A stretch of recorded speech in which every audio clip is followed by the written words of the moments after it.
Satanás lo ha amenazado. El infierno lo ha amenazado. Las fuerzas del mal lo han amenazado. Muchos han escuchado noticias de su médico que le ha dicho: ese tumor no es benigno, es maligno. Muchos han escuchado la noticia y muchos tienen miedo en esta hora y dicen: no quiero ir al médico, no quisiera escuchar una noticia rara. Y muchos están ahí sentados y purulan y sus pensamientos están allá, aunque su cuerpo está aquí. Y muchos sufren alucinaciones y muchos sufren de temores, de dudas, de incertidumbre. Y es por eso que en esta noche, basado en la Escritura, Dios me dice que habla a este pueblo, porque vienen momentos bélicos, vienen momentos de guerra, vienen momentos de frustración. El hogar será movido en unas formas nunca antes vistas. La iglesia será movida en una forma nunca antes vista. Los ministros serán puestos a prueba. Aquellos que dicen predicar el evangelio serán puestos a prueba. Vendrán batallas, tendrán que pelear en vicisitudes. Satanás se va a lanzar en este último momento, y no tan solo contra aquellos que predican el evangelio, sino contra aquellos que no me conocen, para que nunca puedan llegar a Jesús. Pero en esta noche yo quiero hablar no tan solo de la crisis que pasó Jesús, sino de la crisis que pasaste tú. Pero antes de hablar, no de la crisis que tenemos, sino de la crisis que tenemos después que pasamos la crisis después de la crisis, la situación después de la situación, el problema después del problema, el dolor después del dolor, la crisis después de la crisis. Y es ahí, oh, Jesús no te prometió, gloria al Señor, que no tendría turbulencia en tu vuelo, pero te prometió un aterrizaje seguro.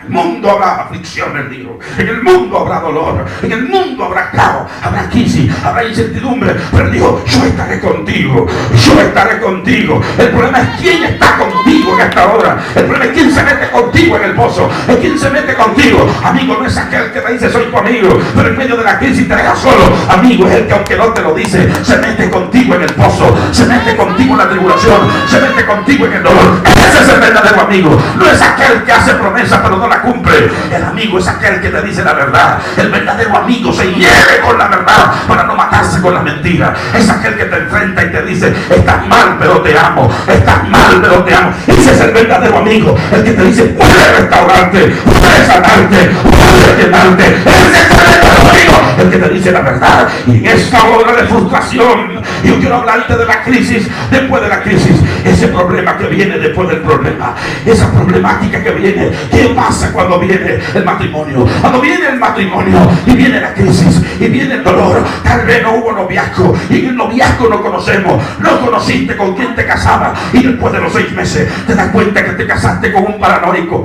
con un esquizofrénico, con un neurótico, alguien que vino del army, tal vez alguien que vino de una frustración, de una violación, y ahora te golpea con su actitud, con su reproche. Es el hombre seco, es el hombre frívolo, el que nunca te dice que te ama, el que nunca resalta tu belleza, el que nunca te estima y te sientes acabado. Una crisis después de la crisis, aquel que se va del hogar porque papá y mamá son abusadores y se casa no sé con quién, y después que te casas te das cuenta que aunque la crisis te llegó, que te hizo correr, es mayor con la que escapaste. Te casaste con un hombre abusivo, te casaste con un hombre pernicioso y te sientes mal. La crisis después de la crisis, el dolor después del dolor, la batalla después de la batalla.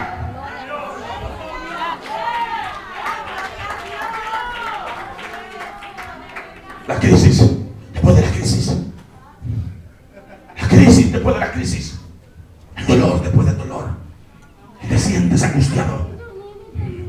Cuando fuiste a la corte y te divorciaste, llegó la crisis. Pero la crisis después de esa crisis, cuando llega a la estancia y no ve al hombre que amaba, cuando llega a la estancia y los hijos no ven a papá y los hijos ven a mamá, pero la ven llorando. La crisis después de la crisis. Hay una pantalla en casa, hay un televisor de 180 pulgadas, pero eso no trae la liberación. Hay carros, hay casas, pero eso no trae la consolación. La crisis después de la crisis es la crisis después de la crisis. Fuiste violado, pero no solo es la violación, son los efectos de la violación que quedaron. Te sientes frustrada, sientes fatal cada vez que pasa por el aeropuerto, cada vez que ve el Burger King, exactamente, un carro igual en el que te metieron en el baúl. Cada vez que te acuerdas por un perfume, el olor del violador. Cada vez que sientes en tu corazón la palpitación porque escuchaste un nombre que se parece al nombre que tenía tu violador. Viene la crisis y se abre una pantalla en tu interior. Y se abre una pantalla y vuelve a vivir exactamente lo que viviste. Te acuerdas cuando iba corriendo por el callejón. Y te acuerdas cuando ese individuo iba detrás de ti. Y te acuerdas cuando él llegó, rompió tu ropa, rompió tu cuerpo, rompió tu alma. Y te acuerdas y te sientes acabado. La crisis después de la crisis, el dolor después del dolor, ese es el más fuerte y está ahí en tu mente, está aquí y Satanás lo usa. Fue él quien provocó que eso llegara, pero ahora lo usa. Fuiste violado cuando niño, fuiste sodomizado y ahora te mueve por las calles exactamente, gloria, como tu violador te marcó. Oh, pero yo tengo buenas nuevas, dice 2 Corintios 5:17, de modo que si alguno está en Cristo, nueva criatura es, las cosas viejas pasaron y aquí todas son hechas nuevas. Dios te cambió. Yo sé que vienen flashbacks, hombre que fuiste violado, mujer que fuiste violada, vienen flashbacks, pero cuando esos flashbacks vienen, tienes que decirle: yo estoy libre, he sido cambiado, he sido restaurado, he sido renovado. Dios me cambió, Dios me llenó, Dios me sanó, Dios me liberó. Diablo desolado, demonios desolados, soy libre por el poder de la palabra.